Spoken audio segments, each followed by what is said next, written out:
ساس اور بہو کے تعلقات، اسلامی تعلیمات کی روشنی میں یہ تعلقات کیسے بہتر ہو سکتے ہیں اگر بہو دیندار نہ ہو اور ساس کو بہت تنگ کرے تو ایسے میں ہمیں کیا کرنا چاہیے؟ جی، یہ سوال ہے آپ کا،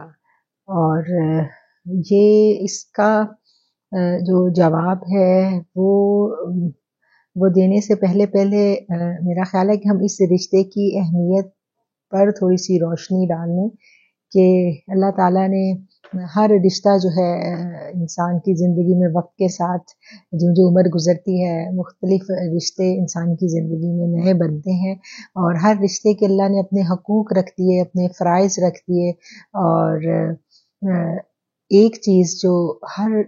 ہر رشتے میں، ہر تعلق میں ہمیں جس کی تعلیم دیتا ہے اسلام، وہ ہماری پازیٹیو تھنکنگ ہے کہ ہم اپنی سوچ کو درست رکھیں، اپنے خیالات کو پاکیزہ رکھیں، کسی بھی رشتے کے لیے، کسی بھی مسلمان بہن بھائی کے لیے ہم اپنے دل کو میلا نہ کریں۔ ہم انسان ہیں، نیگیٹو تھنکنگ آتی ہے، اور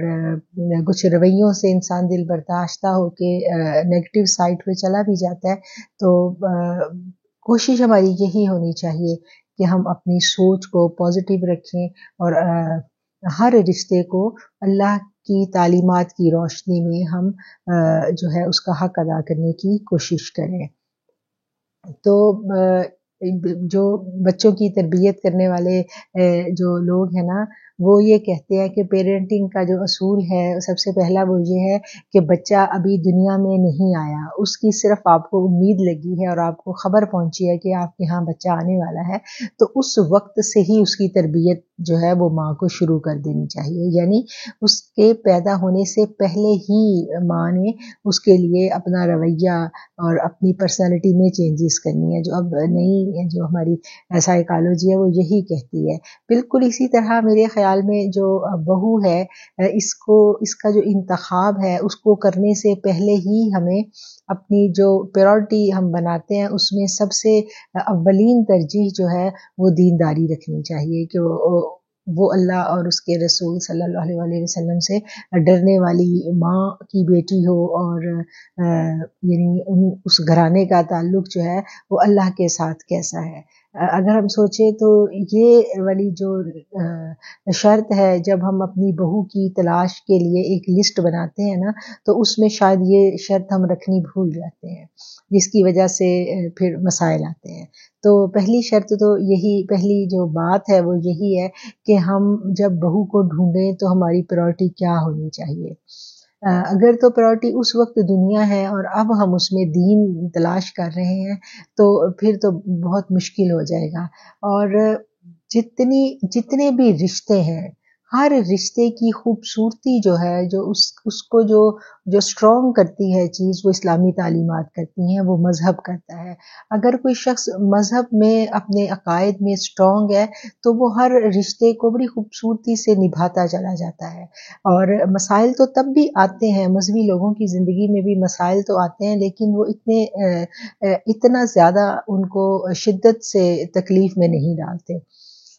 وہ اس میں سے اللہ کی رحمتوں سے، اس کی رحمتوں پر نظر رکھتے ہوئے آسانیوں سے گزر جاتے ہیں۔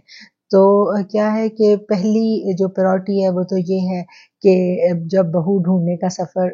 ہمارا شروع ہو تو ہم اللہ سے دعائیں بھی، اپنی کوششوں کے ساتھ ساتھ اللہ سے دعائیں مانگنی شروع کر دیں۔ اس سلسلے میں مجھے ایک تو مدرز جو ہیں وہ یاد آ رہی ہیں کہ ایک خاتون تھی، انہوں نے جب اپنی بہو کی تلاش شروع کی تو انہوں نے منت کے روزے رکھنے شروع کر دیے کہ وہ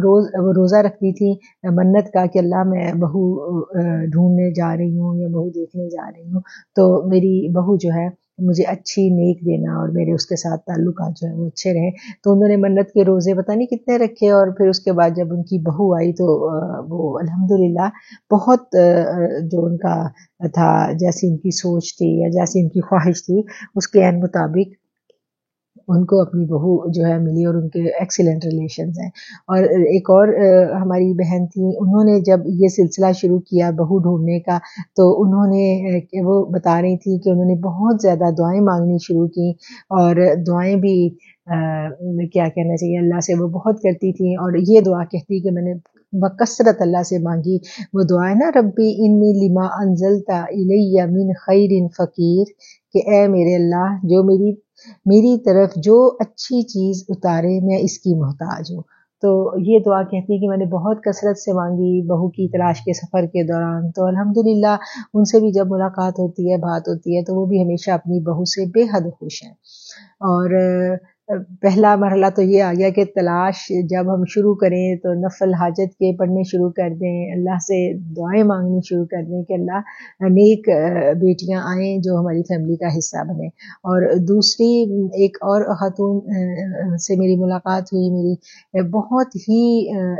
پرہیزگار متقی خاتون اور بے حد عبادت گزار. وہ اپنا بتا رہی تھی کہ بیوہ تھی، ایک ہی بیٹا تھا. تو وہ کہتی ہیں کہ جس وقت میرا بہو لانے کا ٹائم آیا تو میں بہت ڈرتی تھی کہ اگر خدا نہ خواستہ میرے دل میں بہو کے لیے تنگی آ گئی اور میں اس کو اس طرح سے یعنی ایکسیپٹ نہ کر سکی، تو پھر تو میری عبادات کا کوئی فائدہ ہی نہیں رہے گا، پھر تو میرا اللہ کے ساتھ ریلیشن خراب ہو جائے گا. تو کہتی ہیں کہ مجھے زیادہ فکر جو تھی وہ یہ تھی کہ میرا اللہ کے ساتھ تعلق خراب ہو جائے گا اگر میرا بہو کے ساتھ تعلق اچھا نہ بن سکا، تو میں اللہ کو کیا جواب دوں گی. تو کہتی ہے کہ میں اس سلسلے میں بہت پریشان تھی. پھر کسی اللہ والے سے ملاقات ہوئی تو انہوں نے ان کو ایک اپنا مسئلہ بیان کیا، تو اس کے جواب میں انہوں نے انہیں ایک وظیفہ بتایا. تو کہتی ہیں کہ میں نے وہ وظیفہ کیا، اور اب تو شاید ان کی بیٹے کی جو بچے ہیں وہ بھی بڑے بڑے ہو گئے ہیں. تو کہتے ہیں کہ ابھی بھی میں سال میں 2-3 مرتبہ جو ہے یہ وظیفہ کرتی ہوں. اور وہ وظیفہ کیا تھا جی؟ وہ سورہ اخلاص کا وظیفہ تھا. اس کو وہ ایک خاص طریقے سے پڑھتی تھیں، کیونکہ سورہ اخلاص کی یہ آیت ہے نا کہ اللہ الصمد، جس میں آتا ہے کہ اللہ بے نیاز ہے. تو یہ اللہ کی بے نیازی کی صفت جو ہے، یہ جب ہم اللہ سے مانگتے ہیں، اس کے جس چیز کی وہ جو لوگ آپ کو اللہ کے اسما کے مطابق آپ کو وظائف دیتے ہیں نا، تو وہ یہی ان کا انداز ہوتا ہے کہ جس چیز کی آپ کی زندگی میں ضرورت ہے یا آپ کی پرسنالٹی کی جس چیز میں کمی ہے، پھر وہ اس قسم کا جو ان خوبیوں کو، ان اثرات کو رکھنے والا اسم جو ہے وہ آپ کو تجویز کرتے ہیں. اور سورہ اخلاص وحدانیت پہ ہے، اللہ کی وحدانیت پر یہ صورت ہے. اور اس کا جو یہ آیت ہے اللہ الصمد کہ اللہ بے نیاز ہے، تو اس میں بے نیازی کی صفت پائی جاتی ہے، اور انسان اس صفت کے صدقے اپنے رب سے مانگتا ہے کہ اللہ مجھے بھی تو مخلوق سے بے نیاز کر دے. اور آپ دیکھیں کہ جب تک بے نیازی نہیں آتی اس رشتے میں، تو اس وقت تک جو معاملات ہیں وہ ٹھیک نہیں ہوتے، کیونکہ لڑائی جو ہے وہ محبت کی ہوتی ہے. ماں اپنا حق بچے کے اوپر سے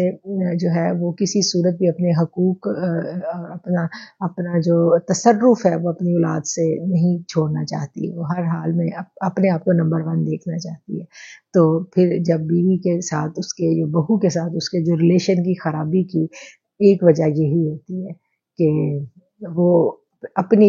جو بیٹا ہے اس کی توجہ کا مرکز اپنے آپ کو دیکھنا چاہتی ہے، اور بہو کو جگہ دینا، دل میں جگہ دینا، گھر میں تو چلے جگہ دے دیتی ہے لیکن دل میں جگہ دینا اس کے لیے مشکل ہوتا ہے. تو پھر جب اللہ کا جتنا زیادہ ہمارے دلوں میں خوف ہوگا، اتنی ہی زیادہ ہم اللہ سے مدد مانگیں گے کہ اللہ ہماری مدد کر.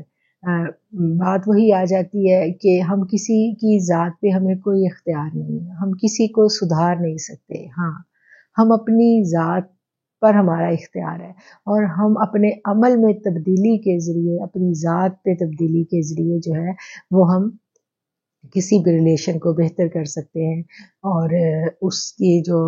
نگیٹیوٹی ہے اس میں سے نکل سکتے ہیں. باقی جو رشتے ہیں، ان رشتوں میں اگر مسائل آئیں، پرسنالٹی کلیش آ جائے، تو اتنا اثر اس لیے نہیں پڑتا کہ آپ اپنے گھر میں اور وہ اپنے گھر میں، آپ نے کبھی کبھی ملنا ہے، ورکنگ ریلیشنز آپ رکھ سکتے ہیں، اپنا دل صاف کر کے آپ اس رشتے میں سے گزر جاتے ہیں. لیکن بہو اور ساس کا رشتہ جو ہے، چونکہ یہ ایک ہی محبت کا محور اور مرکز بھی ایک ہے، گھر بھی ایک ہے، تو اس رشتے میں پھر جو جب تنگی دل میں آ جاتی ہے تو پھر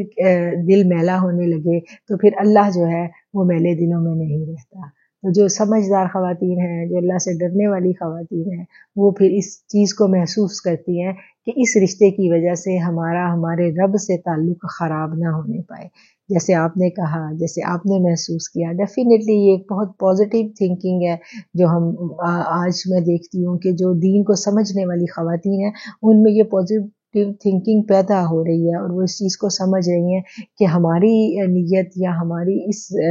دل کی تنگی کی وجہ سے ہمارا ایمان اور ہماری آخرت نہ خراب ہو جائے، اور وہ اس سلسلے میں رہنمائی چاہ رہی ہیں. تو میرے خیال میں یہ بہت پازیٹیو سائن ہے ہماری سوسائٹی میں خواتین کا کہ ان کو دین کی سمجھ آ رہی ہے. الحمدللہ. آخر دعوانا الحمدللہ رب العالمین.